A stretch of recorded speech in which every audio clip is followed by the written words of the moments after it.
নির্দেশনা দিয়েছি যে কিভাবে আমরা কত দ্রুত আমরা বন্ধ কলকারখানা কোনটি চালু করতে পারবো, যাতে আবার সেই সকল শ্রমিক যারা কর্মসংস্থান হারিয়ে বেকার হয়ে গিয়েছিল সেই সকল শ্রমিকের কর্মের ব্যবস্থা আমরা করতে পারি।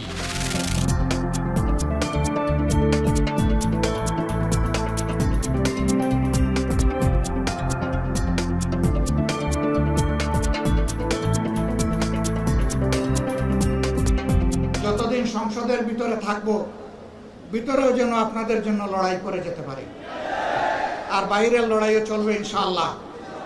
শ্রমিক অঙ্গনের ন্যায্যতা এবং মর্যাদা যতদিন প্রতিষ্ঠিত না হবে ততদিন আমাদের লড়াই অব্যাহত থাকবে ইনশাআল্লাহ।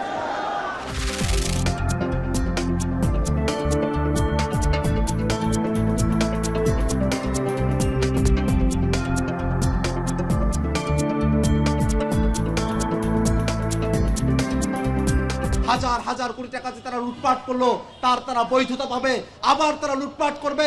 বাংলাদেশের ব্যাংক খাতগুলোকে ধ্বংস করা হবে, অর্থনীতিকে ধ্বংস করা হবে। তার মধ্য দিয়ে এদেশের শ্রমিকেরা, মেহনতি মানুষেরা, তাদের মজুরিকে বাধাগ্রস্ত করা হবে, তাদের জীবনমানকে কমিয়ে নিয়ে আসা হবে। বাংলাদেশকে অর্থনীতিকে একটা খাদের কিনারায় নিয়ে গিয়ে দাঁড় করানো হবে। এমন ধরনের আইন সংসদে পাশ করানো হয়েছে।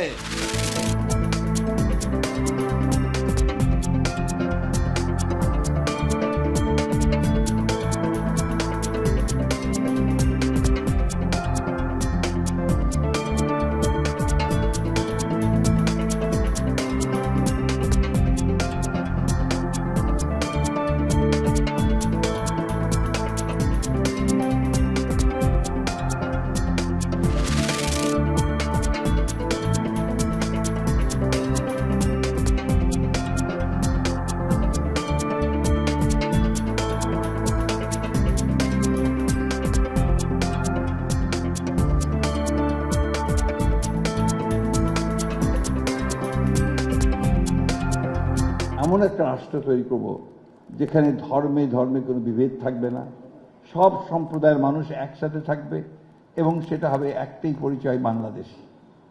এই পরিচয় আমরা সবাই থাকবে, যে যার ধর্ম করবে, যে যার কাজ করবে, কিন্তু এর মধ্যে কোনো বিভেদ থাকবে না।